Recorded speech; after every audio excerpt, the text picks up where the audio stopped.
Are you good at predicting the future? Do you know how your business is going to perform in its sales and revenue this month? Do you know how to disseminate that information to your team in an effective way that leads them to action? If you don't, or you answered no to any of those questions, then you should probably watch the rest of this video. Hey, I'm Jeff, mentor with Two Brain Business. Welcome back to the Two Brain Business YouTube channel. If you guys like content that leads you to action to improve your business and get yourself closer to personal wealth, you may want to subscribe to the channel. You can also smash the like button on this video and ring that notification bell. It helps us out a lot. All right, let's get to it. So what we're really talking about here, the main concept of this video, is to run a sales meeting. And to run it on a weekly basis so that you are always ahead of the game and so that you're able to project and predict the performance of your business.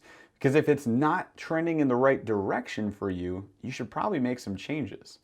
But rather than waiting until the end of the month to check your numbers and say, oh shoot, we missed the mark, instead, we're trying to set a situation where you can find out early in the month and throughout the month what's going on and take action accordingly. So the sales meeting would include you and any staff member that is involved in your marketing or sales processes, and it would take about 1 hour. I'd recommend doing this on Mondays. Early in the week is good so that you can jump to action if you need to. And during this meeting, we're going to spend about 10 to 15 minutes talking numbers and action steps.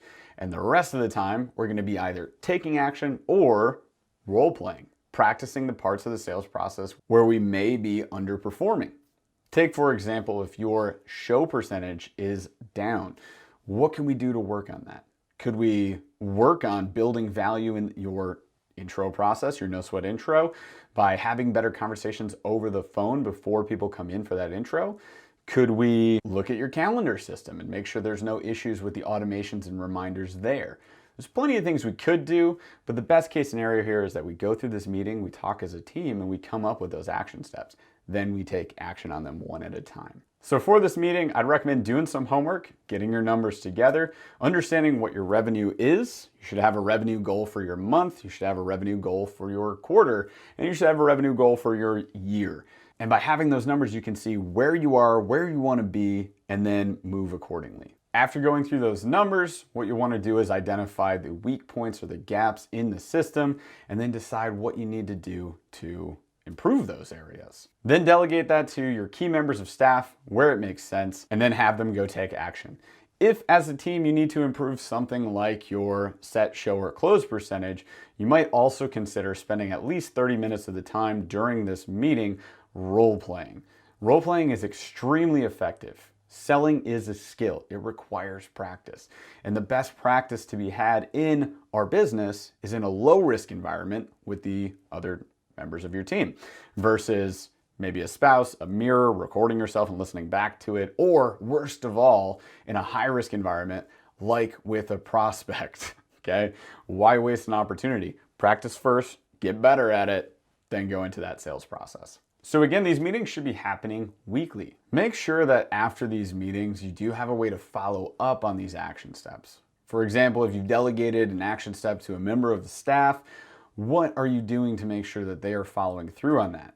How are you tracking their performance there? Have you set any key performance indicators? For example, if we have a member of staff whose closing percentage personally is low, and we've done some role playing, and we set them off to take some appointments, how are we tracking that? We need to see when they have their next appointment, have them go through that appointment, and if they sell it or don't sell it, in reality, either way, it's fine, they should be meeting with you to discuss what went down. From there, we can see if they're improving or not. And we can at least get them understanding that you can learn from every single one of these appointments. You should always learn from that. If you sold it, what went well? If you didn't sell it, what didn't go well? And how could we do better next time? So you can see that the whole focus of the sales meeting is not to be another boring meeting, not to just take up time in your calendar, not to waste the time of your staff. It's actually to incite action. Have an action-oriented team. Have everyone on the team, including yourself, understanding that just because you're not projecting to hit your goal for the month doesn't mean that you'll miss it. You're not locked into that projection. You can make changes. You can take action. You can take matters into your own hands to ensure your success. This is called being proactive, and unfortunately, it's what most business owners miss out on. So don't miss this opportunity.